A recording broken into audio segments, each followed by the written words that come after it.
Hi, everyone. This is our third recording that we have on federalism, the last that we'll have for Chapter 3.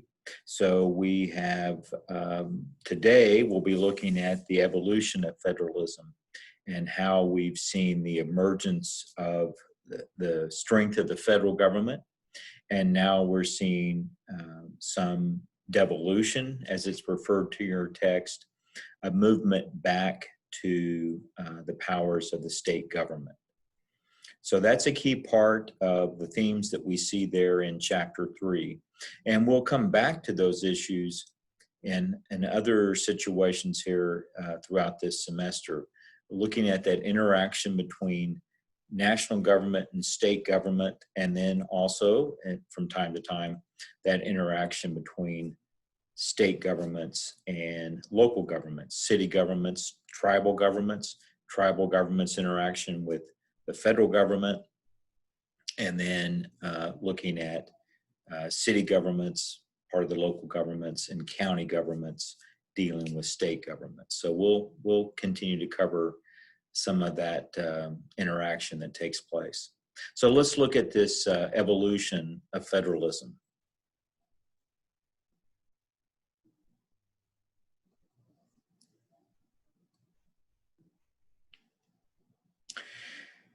The first part that I would like to cover on the issue of the evolution of federalism is to consider that having a strong national government is necessary if you're wanting to become a world power.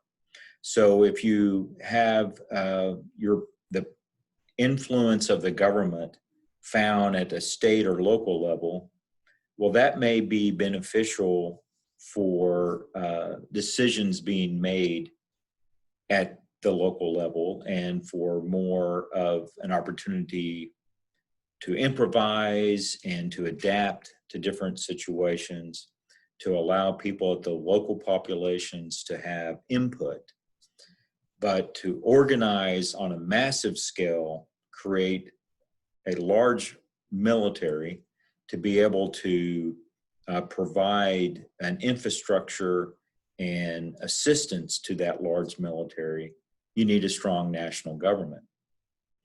And we've seen this in other cases throughout history.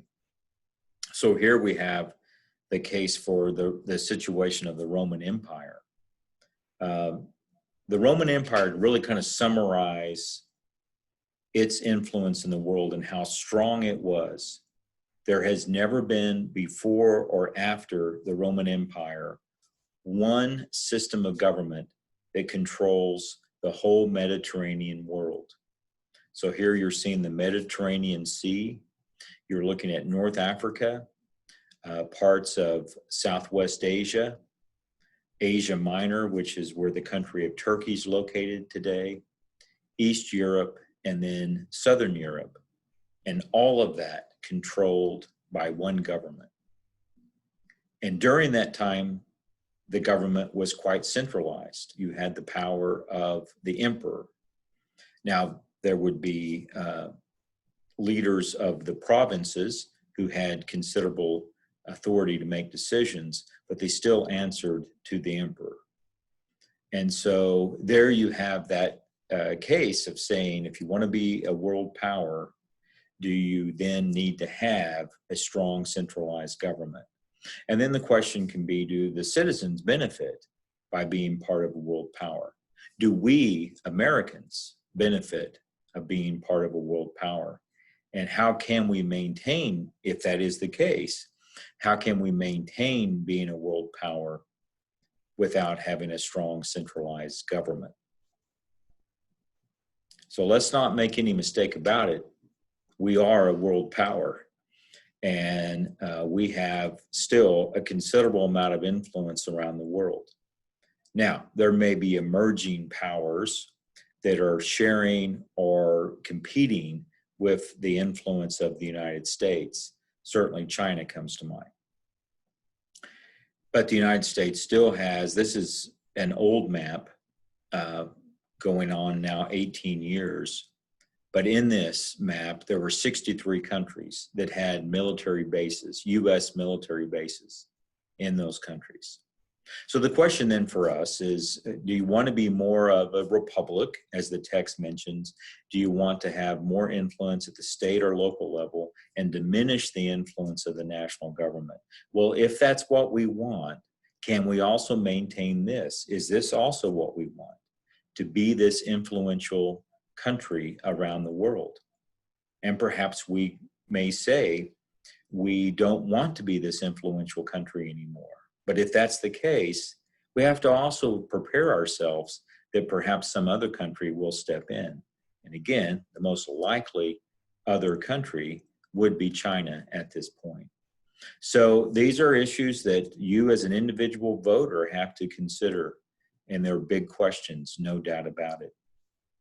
Now, from our own history and back to chapter 3, looking at federalism, we had just a major economic collapse in 1929, as I would imagine most of you are familiar with this in some other class. Perhaps you've covered this maybe back in high school, other history classes. The Great Depression, over 25% unemployment, and you really had a collapse of the agricultural system. So then there was this big question on how to feed people, how to provide people with the means to get the economy going again. Now, we know that there are people still to this day with food insecurity, but not to the level that we were seeing at the Great Depression. So was there a need for a national approach to address the Great Depression? Well, with the election of Franklin Roosevelt, you see the picture of him there was a national approach to it. So this was at least, there had been, he was elected in 1932. So from 1929 to 1932, under the presidency of Herbert Hoover, there could have been, and perhaps Hoover made decisions that didn't allow this to happen, but there could have been an approach through charity, state governments, businesses, to be able to deal with the Great Depression. And we can go into all kinds of debates on what could have happened, but there just wasn't an indication that those other institutions were going to be able to successfully address the problems of the Great Depression. So with Franklin Roosevelt, oftentimes referred to as FDR, he did elevate the power and influence of the national government. This is a side note, but I'll be interested to hear some of your responses here. There is an FDR memorial in Washington, D.C. Franklin Roosevelt was president for close to 13 years. He was elected 4 times. This is before the 22nd Amendment. Roosevelt also had polio, so he was in a wheelchair throughout most of his presidency. It was very difficult for him to walk. But he was also a smoker of the highest degree. I mean, he smoked several packs a day. He was known to have a cigarette handy most of the time. But there's been a concerted effort at his memorial not to really show him smoking. And that's a question I'd like to share with you. You can think that over again in your notes, or perhaps some of you would like to share on chat. I would hope that you would like to do that. And just to consider, what is the role of memorials? You know, we've had a lot of talk about memorials in our society, taking down statues.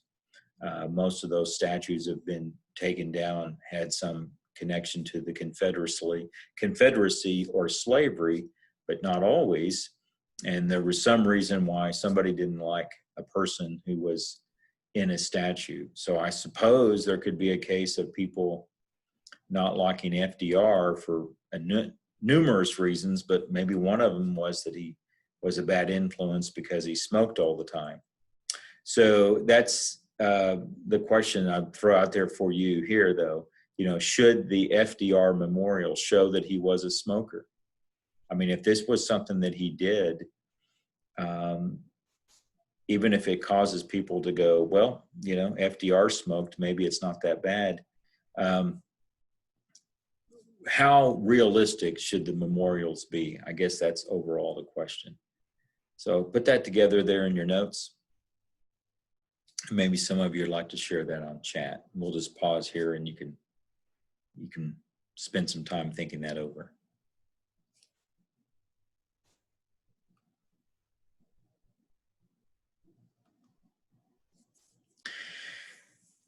But no doubt about it, I think for many historical analysis of what happened during World War II and leading up to World War II was what it meant in the preparation to fight poverty, to prepare then for fighting Japan and Germany in World War II.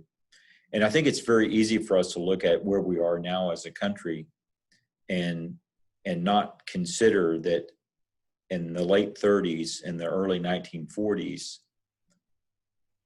it was a big challenge to consider what it might mean to fight Japan and Germany. It was certainly not a foregone conclusion that the United States would be able to win.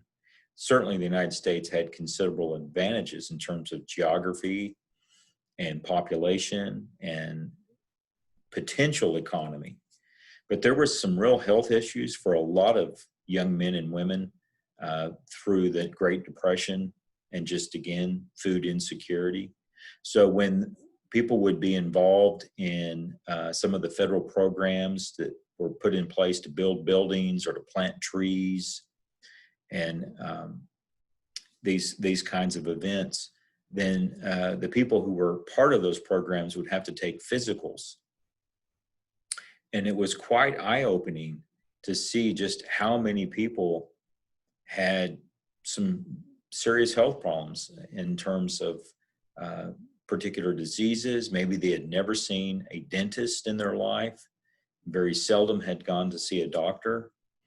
So it's seems rather paradoxical that you needed to get young men into shape so they could now go fight a war and maybe get blown up or shot. But that was indeed what was necessary, and they were not in shape to do that.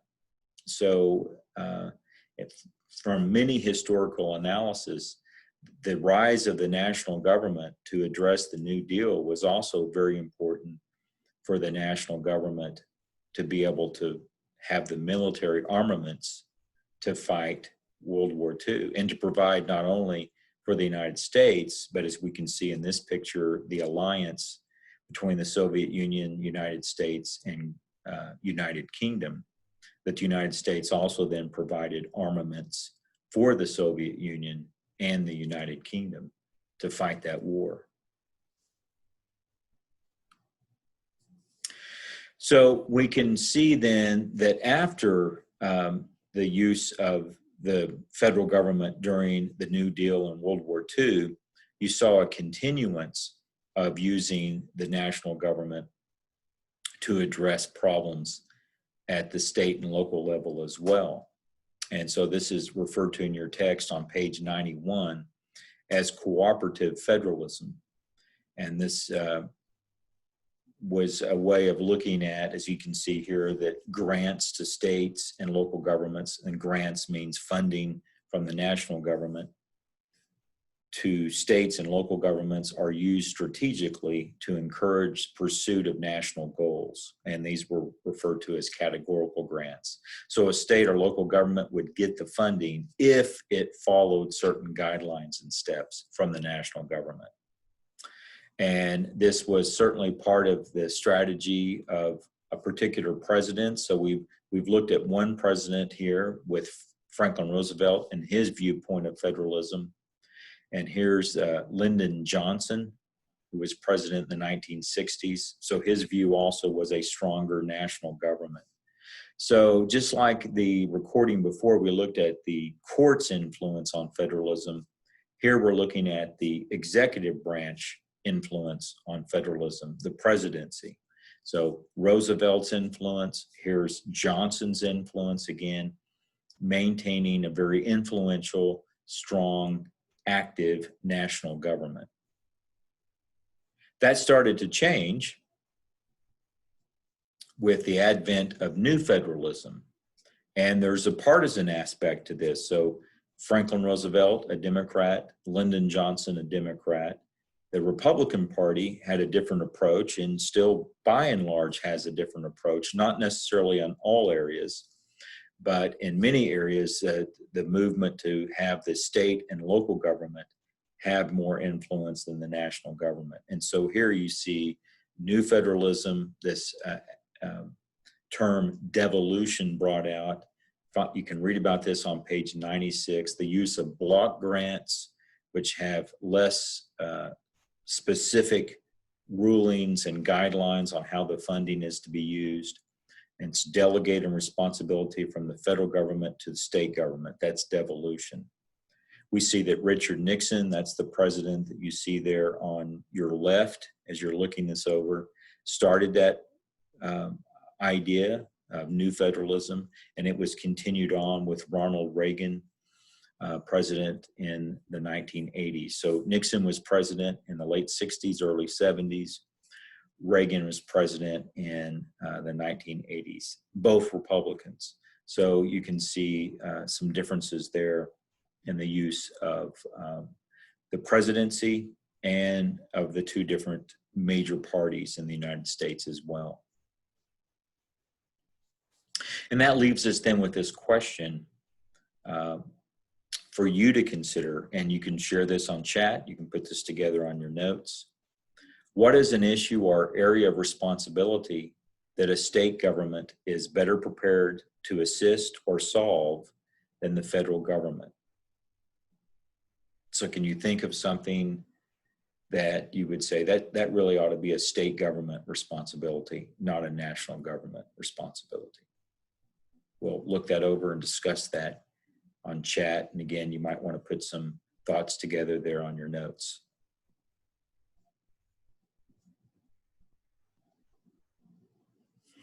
Okay, we're going to stop there looking at federalism. Next time we're together, we'll be covering chapter 4 and some of the areas of civil liberties.